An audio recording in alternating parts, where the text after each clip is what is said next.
Hi students, in this video we are going to see 10th standard Geography Unit 3 India Agriculture Part 2. Already we have seen types of soils, its characteristics, distribution and crops growing detailedly in Part 1 video.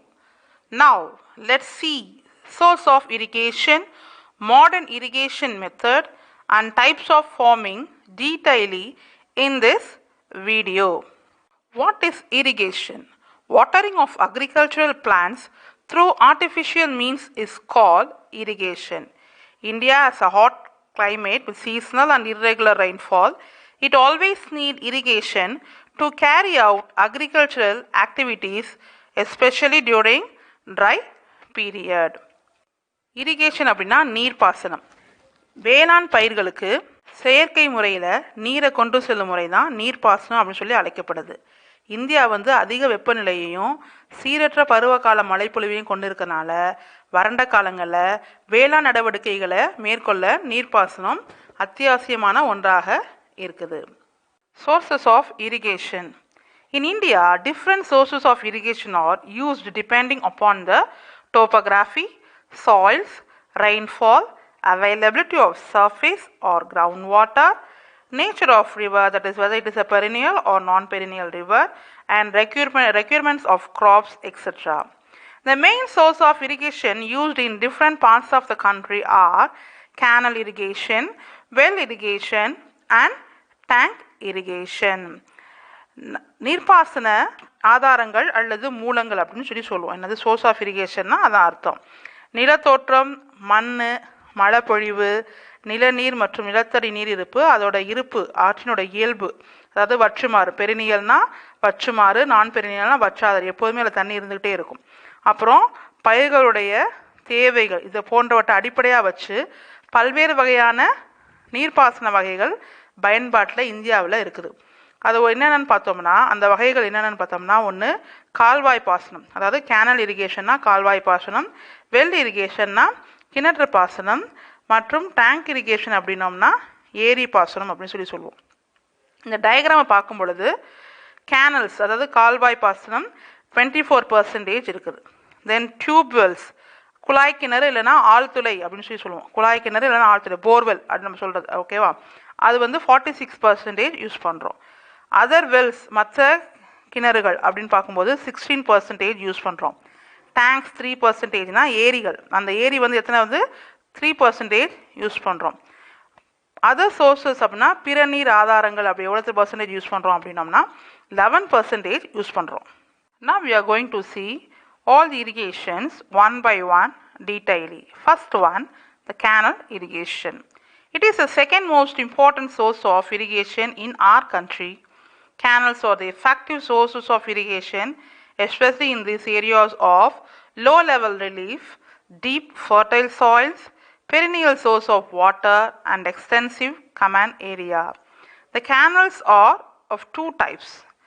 They are, one is inundation canals and perennial canals. What is inundation canals?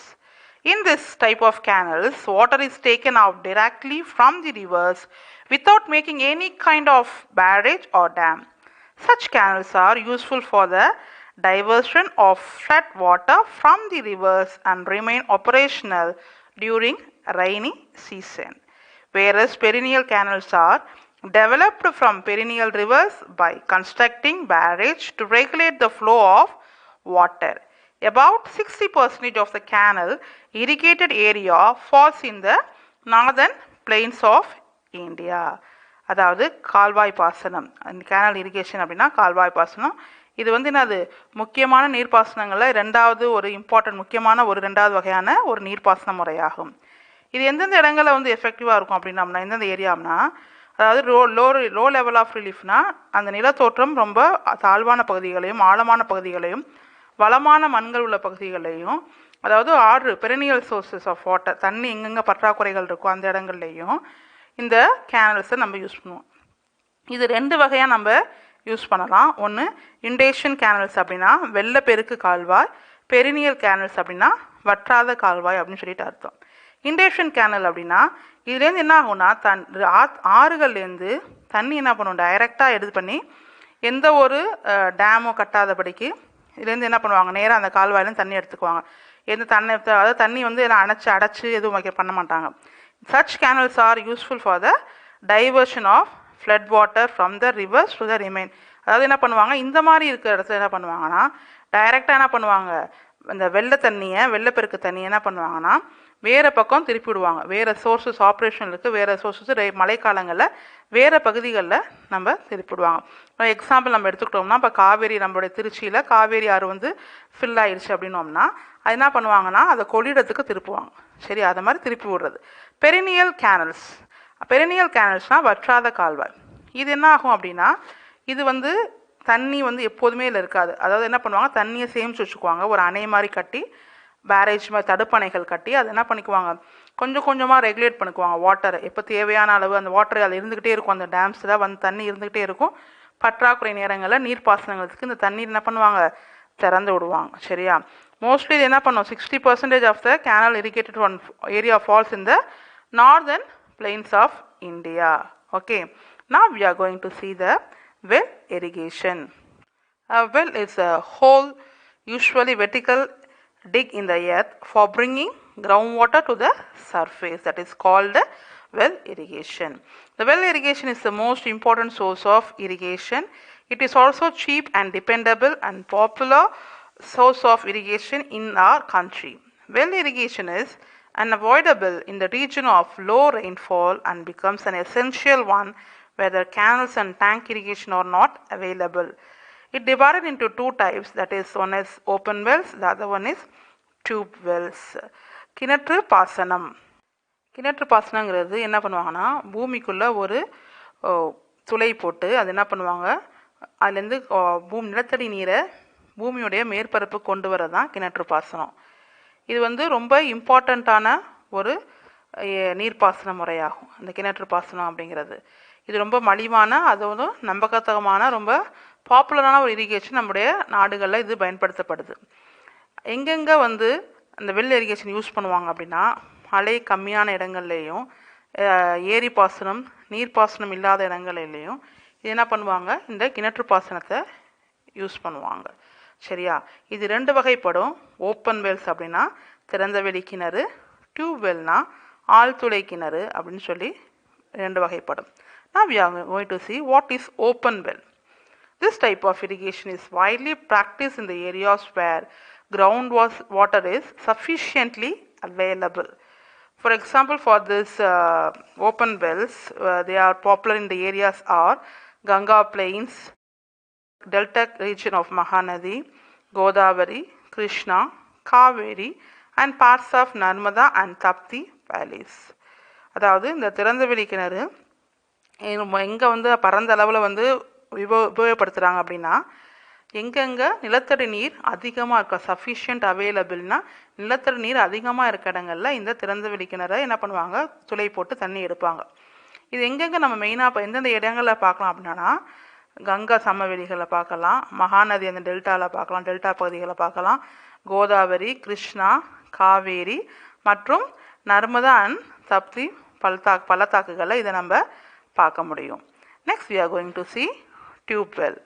Tube wells are developed in the areas of low water table, sufficient power supply and soft subsurface geological units. So you can see these tube wells are in the area of prominent states of Gujarat, Maharashtra, Punjab, Madhya Pradesh and Tamil Nadu. ஆழ்துளை கிணற்று பாசனம் அப்படி எங்கே இருக்கும்னா முக்கியமாக நிலத்தடி நீர் மற்றும் குறைவாக இருக்க பகுதிகளிலும் மற்றும் மின் வகைகள், அதாவது ஏன்னா அந்த நிலத்தடியிலேருந்து மோட்ரு போட்டு தான் நம்ம தண்ணி எடுக்க முடியும். சரியா, அந்த மாதிரி இருக்கிற பகுதிகளும் மென்பாறைகள் கம்மியான இருக்கிற பகுதிகளும் இந்த என்ன பண்ணுவாங்க, இந்த ஆழ்துளை கிணறை யூஸ் பண்ணுவாங்க.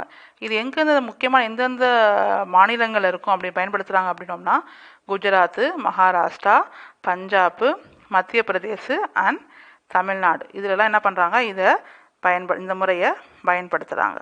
Now we are going to see what is tank irrigation. A tank is a natural or man-made hollow on the surface developed by constructing a small bund around it across a stream. It is called tank irrigation. It is used to collect and store water for irrigation and also for other purposes. This method is very old system in India, but it also includes what children irrigation from lakes as well as the ponds. Okay, so in the following reasons are followed in the peninsular India. The undulating relief and hard rock makes difficult to dig canals and wells. Natural depressions serve as a reservoirs. Absence of perennial rivers. There will be a no perennial rivers in this area. So, okay, impermeable rock structure which do not permit proclamations. That is, water should not go inside the rocks. Okay, that is scattered nature of population and agricultural fields. Okay, அதாவது ஏரி பாசனம் அப்படின்னு சொல்லி பார்த்தோம்னா புவியோட மேற்பரப்பில் இயற்கையாக அல்லது மனிதனால் உருவாக்கப்பட்ட ஒரு தாழ்வான நீர் தேங்குகிற பகுதி. பொதுவாக இது ஆற்றோட குறுக்கில் ஏற்படுத்தப்பட்டு ஏரியை சுற்றி என்ன பண்ணுவாங்க, கரை கட்டிடுவாங்க. இங்கே நீரை சேகரித்து வேளாண்மை மற்றும் இதர தேவைகளுக்கு பயன்படுத்துவாங்க. வேளாண்மை அப்படின்னா விவசாயம். சரியா, ஏரி பாசனம் இந்தியாவோட ரொம்ப மிக பழமையான ஒரு முறையாகும். சரியா, இந்த பாசன முறையில் ஏரி மற்றும் குளங்களை இது என்ன பண்ணுது, உள்ளடக்கியது. Now we are going to see modern irrigation methods. There are many ways in modern irrigations. Among them, mostly we are practiced in India, especially that is drip irrigation, sprinklers and rain gun and central pivot irrigation. Now we are going to see one by one detailing. What is drip irrigation method? It was first developed. In this method, water is supplied in the form of drops through nozzles. Water can be saved up to 70% in this method. அதாவது நவீன நீர்ப்பாசன முறைகளை நம்ம என்ன பண்ணியிருக்கோம்னா இந்தியாவில் பல முறைகள் பயன்பாட்டில் இருக்குது. அதில் முக்கியமான முறைகள் நம்ம பார்க்கும்போது என்னென்னா சொட்டு நீர் பாசனம். சரியா, ட்ரிப் இரிகேஷனா சொட்டு நீர் பாசனம். அடுத்தது ஸ்ப்ரிங்க்லர் அப்படின்னா தெளிப்பு பாசனம். அப்புறம் ரெயின் கன் அப்படின்னா வேக தெளிப்பு நீர் பாசனம். சென்ட்ரல் பைவட் இரிகேஷன்னா மைய தெளிப்பு நீர்ப்பாசனம். இப்போது தெளிப்பு நீர்ப்பாசனம், சொட்டு நீர்ப்பாசனம் அப்படின்னு நம்ம பார்க்கும்போது என்ன ஆகும் அப்படின்னா இது ஃபஸ்ட்டு இந்தியாவில் என்ன ஆயிடுச்சு, நீர்ப்பாசனம் இந்த இஸ்ரேல் நாட்டில் அது இந்த மாதிரி இஸ்ரேல் நாட்டில் அறிமுகப்படுத்தப்பட்டுச்சு. இது என்ன பண்ணுதும், அந்த துளைகள் மூலமாக நாசில்ஸ் அப்படின்னா அந்த துளைகள் வழியாக என்ன பண்ணும், துளியாக துவாரங்கள் வழியாக அந்த நீர் என்ன பண்ணும், துளிகளாக பயிருக்கு அளிக்கப்படுது. சரியா, இந்த பாசனத்தின் மூலம் நம்ம என்ன பண்ணலாம், 70% தண்ணீரை சேமிக்கலாம். Next we are going to see sprinkler method. What is sprinkler method? It is the simplest as well as easiest method of all. In this method, water is supplied to the field from the source through the pipes which have a small holes. It can be used in the areas of uneven surface also.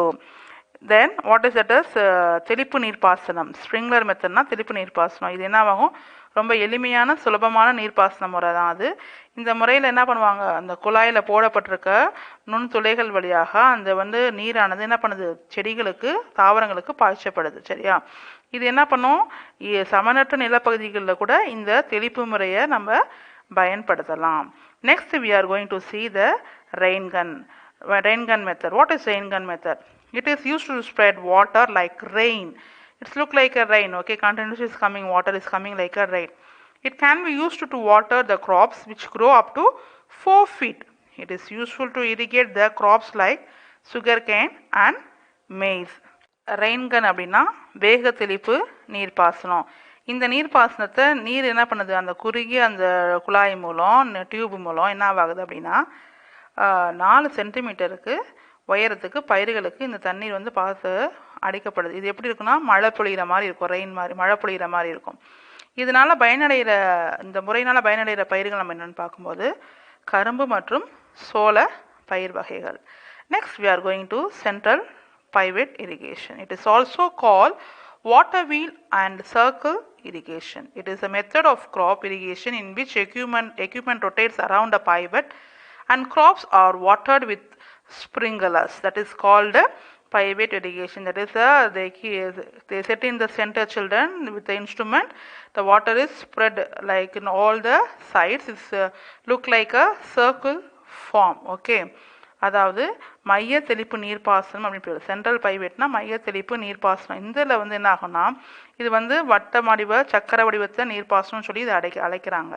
இதுக்கு வந்து அதுக்கு என்ன அந்த instrument use பண்ணுறாங்களோ அந்த மைய பகுதியில் ஒரு கருவி என்ன பண்ணும், அப்படியே ரொட்டேட் ஆகி எல்லா பக்கங்களும் என்ன பண்ணும், அந்த பயிர்களுக்கு நீரை என்ன பண்ணும், தெளிக்கும். அதுதான் என்னது மைய தெளிப்பு நீர்ப்பாசனம் அப்படின்னு சொல்லிட்டு சொல்கிறோம். Now we are going to see the multi-purpose river valley project. What is the meaning of that one? Construction of dam across rivers is aimed at many purposes, hence it is termed as a multi-purpose river valley project. The purposes of these projects are dam serves or irrigation, hydropower generation, water supply for drinking as well as industrial purposes, controlling floods, development of fisheries, navigations, etc. The main purpose of this one is irrigation and hydropower, which are the major aims of this project. Okay, அதாவது பல்நோக்கு ஆற்று பள்ளத்தாக்கு திட்டம் அப்படின்னு சொல்லி இதுக்கு பேர். அதாவது ஆற்றோட குறுக்க பல்வேறு நோக்கங்களுக்காக என்ன பண்ணுறாங்க, அணைகளை கட்டுறதுனால இதை பல்நோக்கு ஆற்று பள்ளத்தாக்கு திட்டம் அப்படின்னு சொல்லி அழைக்கிறாங்க. இது வந்து நீர்ப்பாசனம், நீர்மின் உற்பத்தி, குடிநீர், அப்புறம் தொழிற்சாலைக்கு நீர் வழங்குறது, வெள்ளத்தடுப்பு, அப்புறம் மீன்கள் மேம்பாடு, மீன்வள மேம்பாடு, அப்புறம் நீர்வழி போக்குவரத்து, இதுக்கெல்லாம் என்ன பண்ணுறது பல்வேறு நோக்கங்களுக்கு இதை பயன்படுத்துகிறாங்க. முக்கியமாக இதை எதுக்கு பயன்படுத்துகிறாங்க அப்படின்னா நீர்மின் சக்தி ஹைட்ரோ பவருக்கும் நீர்ப்பாசனங்களுக்கும் பெரும்பாலும் இந்த பல்நோக்கு ஆற்று பள்ளத்தாக்கு திட்டத்தோட முக்கிய நோக்கமாக இது பயன்படுது. Now we are going to see what is agriculture and types of farming. Agriculture is a process of producing food for people, fodder for cattle, fiber and many other desired products by the cultivation of certain plants and the raising of domesticated animals. அதாவது விவசாயம் அப்படிங்கிறது, வேளாண்மை அப்படிங்கிறது குறிப்பிட்ட பயிர்களை உற்பத்தி செய்கிறது, அப்புறம் கால்நடைகளை வளர்க்குறது, மக்களுக்கு உணவையும் கால்நடைகளுக்கு தீவனத்தையும் கொடுக்கறதும், இந்த தேவையான இதில் பொருட்களை வழங்குறது தான் வேளாண்மையோட இதாகும். Now we are going to see the determination of agriculture. So it will determine in 4 categories, 4 factors. That is, one is physical factors, institutional factors, infrastructural factors and technological factors. அதாவது வேளாண்மை நிர்ணயிக்கிற காரணிகள் அப்படின்னா நம்ம 4 காரணிகளை பார்க்கலாம். ஒன்று இயற்கை காரணிகள், அடுத்தது அமைப்புசார் காரணிகள், அடுத்தது உட்கட்டமைப்பு காரணிகள். இன்ஃப்ராஸ்ட்ரக்சர்னா உட்கட்டமைப்பு காரணிகள். டெக்னாலஜிக்கல் ஃபேக்டர்ஸ் அப்படின்னோம்னா தொழில்நுட்ப காரணிகள் அப்படின்னு சொல்லிட்டு போயிடுவாங்க. அதாவது ஃபிசிக்கல் ஃபேக்டர்ஸ் அப்படின் போது இயற்கை காரணிகள் அப்படின்னு பார்த்தோம்னா ரிலீஃப், கிளைமேட் அண்ட் சாயில், அதாவது நிலச்சோற்றம், காலநிலை மற்றும் மண். நெக்ஸ்ட் இன்ஸ்டிடியூஷனல் ஃபேக்டர்ஸ் என்பது இது shows the size of farm holding, land tenure and land farms. அமைப்புசார் காரணிகள்னு பார்த்தோம்னா வேளாண் நிலத்தோட அளவு, நில உரிமை முறை மற்றும் நில சீர்திருத்தங்கள். லேண்ட் ரீஃபார்ம்ஸ்னால் நில சீர்திருத்தங்கள். சரியா? நெக்ஸ்ட் இன்ஃப்ராஸ்ட்ரக்சரல் ஃபேக்டர்ஸ் அப்படின்னா உட்கட்டமைப்பு காரணிகள் அப்படின்னு பார்க்கும்போது that is irrigation, power, transport, credit, market, insurance and storage facilities. இது உட்கட்டமைப்பு காரணிகள் நீர்ப்பாசனம், மின்சாரம், போக்குவரத்து, வரவு, சந்தை, காப்பீடு மற்றும் சேமிப்பு வசதிகள், இதெல்லாம் வந்து இதில் வந்துடும். நெக்ஸ்ட் டெக்னாலஜிக்கல் ஃபேக்டர்ஸ்னு பார்க்கும்போது high yielding of variety of seeds, chemical fertilisers, insecticides and machinery. அதாவது தொழில்நுட்ப காரணிகள் நம்ம பார்க்குறப்ப வீரியமாக ஹை ஈல்டிங் வெரைட்டிஸ் ஆஃப் சீட்ஸ்னால் நல்ல வீரியமிக்க விதைகள், அப்புறம் கெமிக்கல் ஃபெர்டிலைசர்னால் ரசாயன உரங்கள், இன்செக்டிசைட்ஸ்னால் பூச்சிக்கொல்லி மருந்து, அப்புறம் இயந்திரங்கள், இதெல்லாம் இதாகும். Now we are going to see the types of farming. First we are going to see subsistence farming. What is subsistence farming? That is a considerable proportion of farmers in the country practice only this method.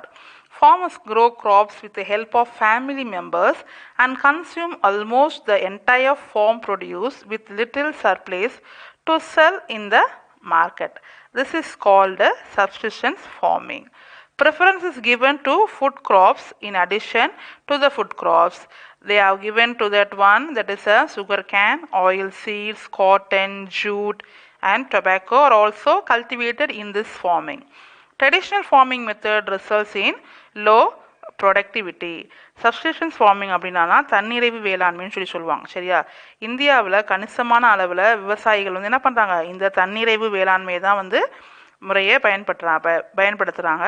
பெரும்பாலும் என்ன பண்ணுவாங்க, இந்த குடும்ப உறுப்பினர்களே என்ன பண்ணுவாங்க, அவங்க உதவியோட நிலத்தில் சாகுபடி செஞ்சு மொத்த விளைச்சலில் பெரும்பகுதி குடும்ப உறுப்பினர்களே பயன்படுத்திக்கிட்டு மீதியை தான் என்ன பண்ணுவாங்க, எக்ஸ்ட்ரா இருக்கிறத என்ன பண்ணுவாங்க, சந்தைக்கு போய் விற்பனை செய்வாங்க. இதில் உணவு பயிர்கள் தான் என்ன இருக்கும் ரொம்ப முக்கியத்துவமாக அழைக்கப்பட்டாலும் கரும்பு, எண்ணெய் வித்துக்கள், ஆயில் சீட்ஸ்னால் எண்ணெய் வித்துக்கள், அப்புறம் பருத்தி, ஜூட்னா சணல், அப்புறம் டொபாக்கோனா புகையிலை, இதெல்லாம் என்ன பண்ணுவாங்க சிறிய அளவில் பயிரிடுவாங்க. பாரம்பரியமான விவசாய முறை அப்படிங்கிறதுனால குறைவான உற்பத்தியை தான் என்ன பண்ணும் அளிக்கும். Next we are going to see the shifting agriculture. This type of agriculture is performed by tribal people in a piece of forest land after clearing the trees through felling and burning the trunks and branches. Once the land is cleared, crops are grown for 2 or 3 years and the land will get abundant as the fertility of the soil decreases. Then afterwards the farmers they move from the old place to new areas and for the purposes will be repeated. They cultivated some grains and vegetable crops using the manual labor. It is also called slash and burn cultivation. Shifting farming அப்படின்னா இடப்பெயர்வு வேளாண்மை அப்படின்னு சொல்லிட்டு பேர். இந்த வகை வேளாண்மை வந்து பார்த்திங்கன்னா பழங்குடி வந்து ட்ரைபல் பீப்புள்னா பழங்குடியின மக்களால் காடுகள் என்ன பண்ணுவாங்க, ஒரு சிறிய பகுதியில் இருக்க மரங்களெல்லாம் அகற்றிட்டு சாகுபடி செய்வாங்க. இது வந்து என்ன பண்ணும், 2 அல்லது 3 ஆண்டுகளுக்கு அந்த பகுதியில் சாகுபடி செஞ்சுட்டு விவசாயம் பார்த்துட்டு அதுக்கப்புறம் என்ன பண்ணிடுவோம், மண்ணோட வளம் குறையும் போது என்னவாகும், அந்த இடத்த விட்டுட்டு என்ன பண்ணுவாங்க, புதிய இடத்துக்கு போவாங்க. இந்த நிகழ்ச்சி வந்து புதிய இடத்த போய் அதே மாதிரி திருப்பி என்ன பண்ணுவாங்க, கல்டிவேட் பண்ணுவாங்க, விவசாயம் செய்வாங்க. இது என்னாகும், உணவு பயிர்கள், காய் வகை பயிர் அப்படிலாம் என்ன பண்ணுவாங்க, அதெல்லாம் என்ன பண்ணுவாங்க, மேனுவல் லேபர்ஸ்னால் மனிதர்கள் மூலம் என்ன பண்ணுவாங்க, அதை என்ன பண்ணுவாங்க, அந்த உழைப்பை வந்து இது பண்ணுவாங்க. சரியா, அடுத்தது என்ன ஆகும் அப்படின்னா, இதை வெட்டும்போது இதை வந்து வெட்டுதல் அல்லது எரித்தல் வேளாண்மைன்னு சொல்லி அழைப்பாங்க. இது வந்து ஸ்லாஷ் அண்டு பர்ன் கல்டிவேஷன் அப்படின்னா இது வந்து ஷிஃப்டிங் மட்டும் இல்லாமல் இதுக்கு என்ன பேர், வெட்டுதல் அல்லது எரித்தல் வேளாண்மை அப்படின்னு சொல்லிட்டு இது அழைக்கப்படுது. Different names of shifting agriculture in different regions in India. That is, in Assam they call this method as a Joom, whereas Kerala they called in this method as a Ponnam. Andhra Pradesh and Odisha they call this method shifting farming is called as a Podu, whereas in Madhya Pradesh state this method is called what children, Biwa, Mashan, Penda and Beera. Now we are going to see the intensive farming. What is intensive farming? It is an agricultural intensification and mechanization system that aims to maximize yields from available land through various means such as heavy use of pesticides and chemical fertilizers. Intensive farming அப்படின்னா தீவிர வேளாண்மை அப்படின்னா என்னென்னா, இயந்திரம் மற்றும் பல்வேறு நவீன யுக்திகள் மூலம் என்ன பண்ணுறாங்க, உற்பத்தி அதிகப்படுத்துறது தான் தீவிர வேளாண்மை அப்படின்னு அர்த்தம். சிறிய நிலத்தில் என்ன பண்ணுவாங்க, பூச்சிக்கொல்லி, அப்புறம் களைக்கொல்லிகள் மற்றும் ரசாயன உரங்கள் அப்படிலாம் போட்டு என்ன பண்ணுவாங்க அப்படின்னா அதிகமாக பயன்படுத்தி அதிகபட்ச விளைச்சலை பெற தான் இதோடைய தீவிர வேளாண்மையோடைய நோக்கமாக இருக்கும். Third, we are going to see dry farming. This type of farming is practiced in arid areas, the dry areas where irrigation facilities are lacking. Crops cultivated in these areas can withstand even in the dry condition children. The crops grown generally with the help of irrigation are also grown in the dry farming method.